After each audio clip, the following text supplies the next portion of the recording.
Now look, just because I'm in the opening credits doesn't mean I'm Whatsoever Critic. You promised.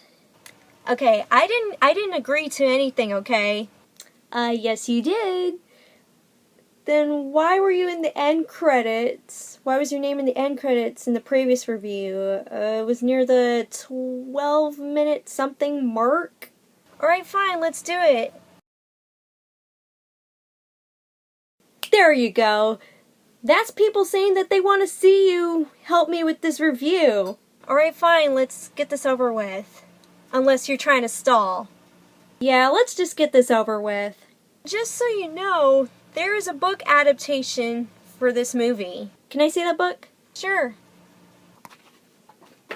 This is LarryBoy in the Good, the Bad, and the Ugly, aka the so-called crossover that nobody asked for. How is this a crossover again? Start the movie already.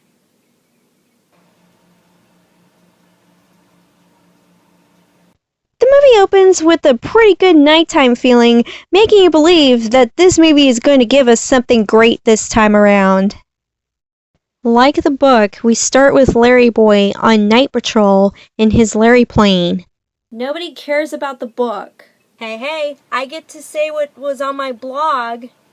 He tells Archie that he wants to ask Daily Bumble's photographer, Vicky, out to the Founders Day celebration, but is afraid to ask her.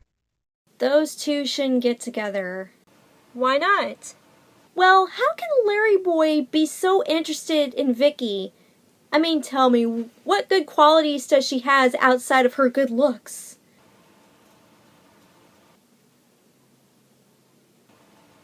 You're right, she's too bland a character.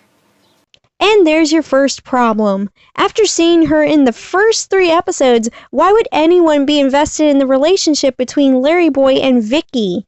They don't get much screen time together. They don't have legitimate conversations with each other. And by golly, Vicky has little to no personality in the series outside of being eye candy for our hero. And I guess you could address the book series right here. Gladly.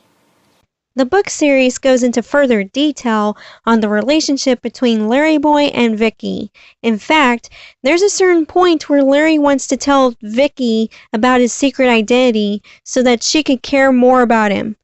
There's also a book where they actually start dating. Too bad we don't see that kind of chemistry in this movie. And you thought the books weren't important. Just then, LarryBoy is being attacked by flying pigs that shoot bacon from their guns. Moving forward? Yes. But that's okay, because we get our next scene and... oh my god. That's our crossover, huh? These 2 villains from 2 different episodes. So we now have our villains, Off Alvin, who is the crazy one, Greta Von Gruesome, who is the greedy one, and the third one, Lampy, who is the third one. Wow, Awful Alvin can't go anywhere without his lamp, now can he? Point taken. So the villains are planning to steal something from a laboratory, which was why they distracted LarryBoy with the flying pigs. Now, I wish I could take this whole plot seriously, but... Awful Alvin is too busy doing his weird dance. That's right, Greta. You gave up telemarketing for this. While that's going on, out of nowhere, another superhero shows up at the park and ends the fiasco with the pigs by using his gadgets and gizmos.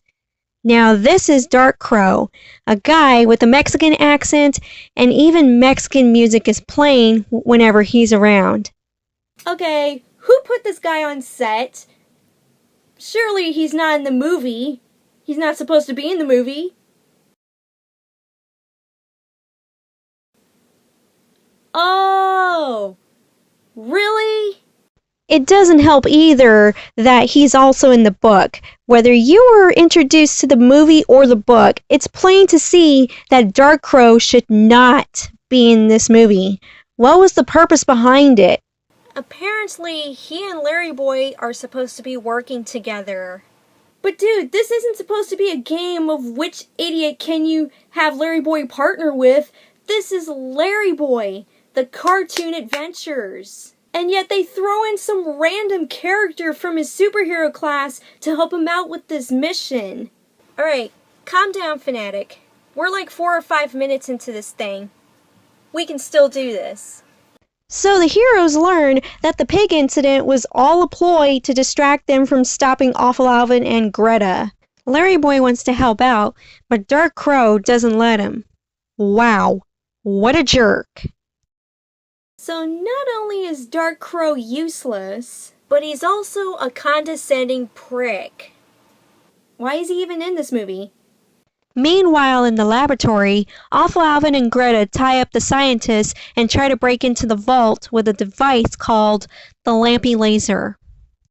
Dark Crow shows up and unplugs their laser, but then LarryBoy shows up and, for some stupid reason, plugs it back in because he saw it as a hazard. Seems to me that they're making LarryBoy the stupid one and Dark Crow the smart one. What is going on here? So after the villains escape with another machine, LarryBoy and Dark Crow learn that the stolen device is something called the Over-Easy Ray, which turns inanimate objects into eggs. I think the writers were either at Denny's or IHOP when coming up with something like this. LarryBoy becomes the annoying best friend stereotype in the scene because he's asking a gazillion questions concerning what's inanimate and what isn't. Even Dark Crow and the scientists are annoyed by this. Look, Dark Crow, nobody, and I mean nobody, asked you to be in this movie. So stop being annoyed by LarryBoy, or leave this movie already. The next scene is at the superhero class.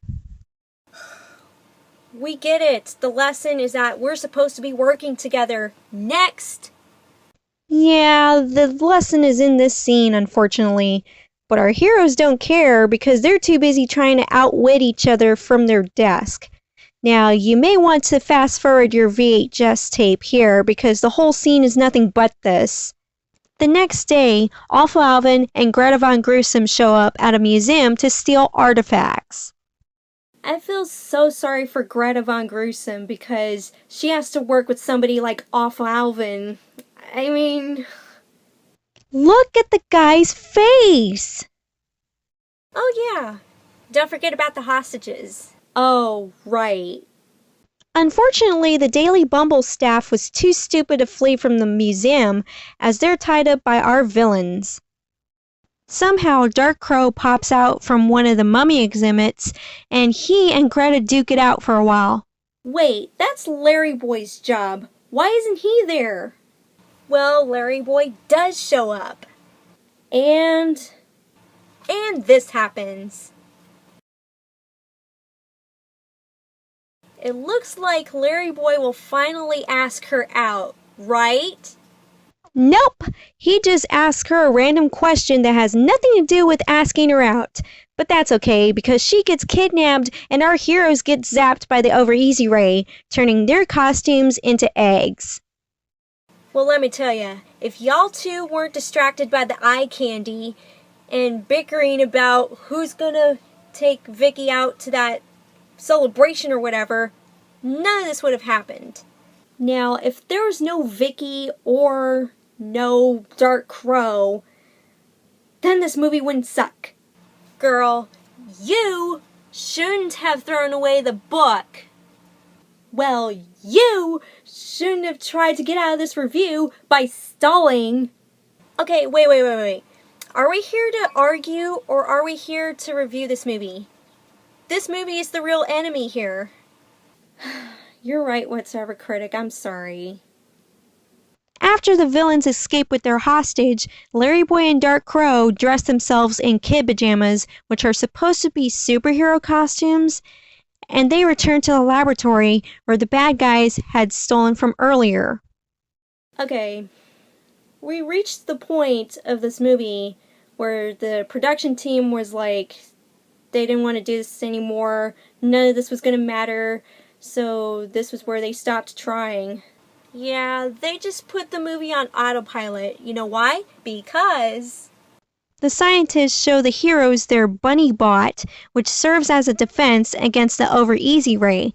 The heroes, however, fight over who gets to drive the dang thing, resulting in an embarrassing exit. So keeping up with the laziness of this movie, our heroes meet up with our villains, only for the heroes to argue with each other again. Really, guys?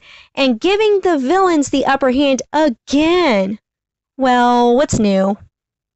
We then cut to the obvious set of Alfalven's lair, which you may remember from Angry Eyebrows, where our two heroes and that chick from the Daily Bumble are tied up and hanging above a skillet.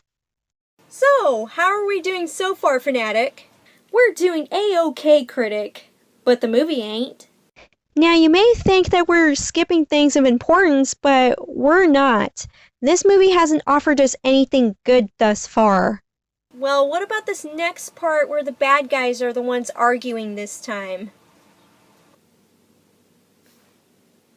Really? That's next?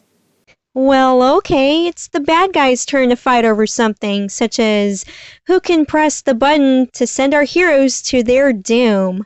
The heroes see the villains argue, and then they remember their teacher's lesson.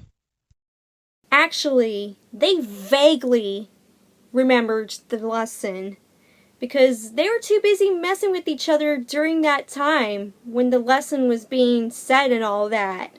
The heroes decide to swing back and forth to knock down the over-easy ray or whatever's trapping them. What I don't get is that they're doing this and they're both smiling as if life is good. Well, maybe they're happy that this movie is almost over. Maybe LarryBoy is happy because he's just waiting for LarryBoy and the Bad Apple to go into production. The heroes finally battle it out with our villains. Feel free to run for safety, Vicky. But on the bright side, our heroes finally bring Alfalven and Greta to justice. The movie ends with LarryBoy and Dark Crow back in their real costumes, thank God, and they return the over-easy ray to the scientists. LarryBoy finally asks Vicky out to the Founders Day celebration. Then the story ends with Dark Crow wanting to be LarryBoy's wingman on the outing. Why does he bother even asking? I mean, those two aren't going to get together because the Cartoon Adventures is going to be discontinued.